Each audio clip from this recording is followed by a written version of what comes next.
Well, in some news just coming in, sources are indicating now and telling Wion that 9 of those people are of Indian origin and are missing since the Christchurch mosque attacks. And Siddhan Sibal, my colleague, is now joining us for the latest on this. Siddhan, what more at this point is the government willing to share, and what sort of communication are they trying to have between here and the High Commission in New Zealand?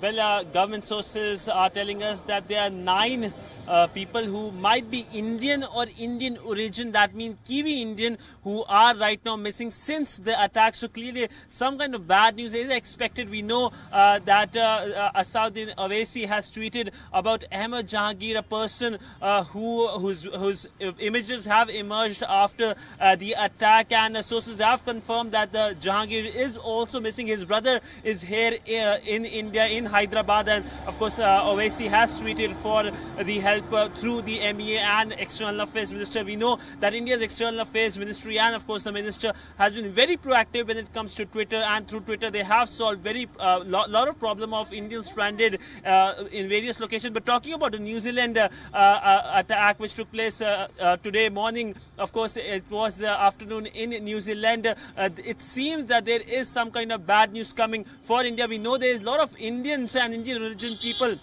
living in New Zealand. Approximately 2 lakh people of Indian origin live in the country, and approximately 75,000 people hold Indian passport. A lot of Indian students go to New Zealand.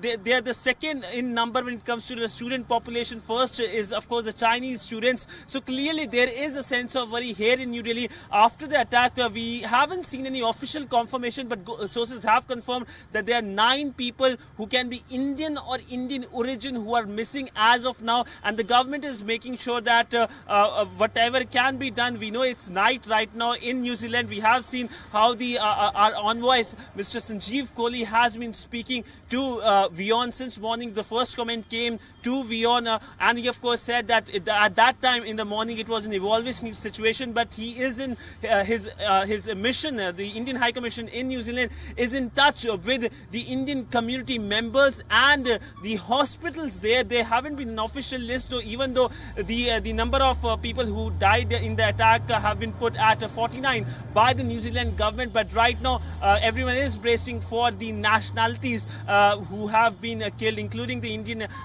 or Indian origin people who have been killed, or maybe there are fatalities after the attack which took place in New Zealand, the worst ever in that country. Right, Siddhan, thanks very much indeed for joining us with the very latest there. And well, meanwhile, the Indian community is just as shocked as saddened by the twin shootings. As we've been just pointing out, there are a large number of Indians there in New Zealand at the mosques in New Zealand. Now, Wion spoke to 2 of the Indians residing in New Zealand and condemning the attack. The residents of Hamilton told Wion that the Indian community is shocked and is in disbelief, as Indians have been living peacefully in the multilingual and multicultural society in New Zealand for a long time. It was a regular Friday afternoon for us in the office here in New Zealand when we received this shocking news. Our first reaction was that we could just not believe that something like this could have happened here in New Zealand. We contacted our friends and colleagues in Christchurch to confirm if they were safe or not. Our friends reported that there was a complete lockdown in the Christchurch.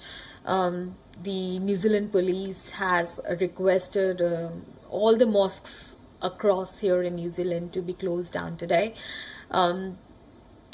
It was an unbelievable situation. Anybody who has been living here in New Zealand for quite some time now knows that New Zealand is a fair and just society.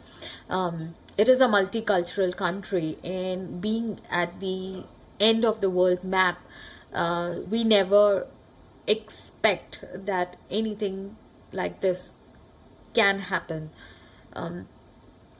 We, Kiwi Indian community here, condemns this gruesome act of violence, and we feel that all of us here need to support each other in this unthinkable and unimaginable tragedy. Our prayers are for the family of those who have been affected. Some act of violence has come across as a complete shock for all of us living in this peaceful country. Our friends and colleagues in the Christchurch are in the state of shock and panic. Never in our wildest dream we could have imagined that we will ever experience this horrendous act in the New Zealand. We Kiwi have zero tolerance towards any hate crime. Our Kiwi Indian community condemn this unprecedented attack. Our prayers and the support with all those who have been affected by this tragedy.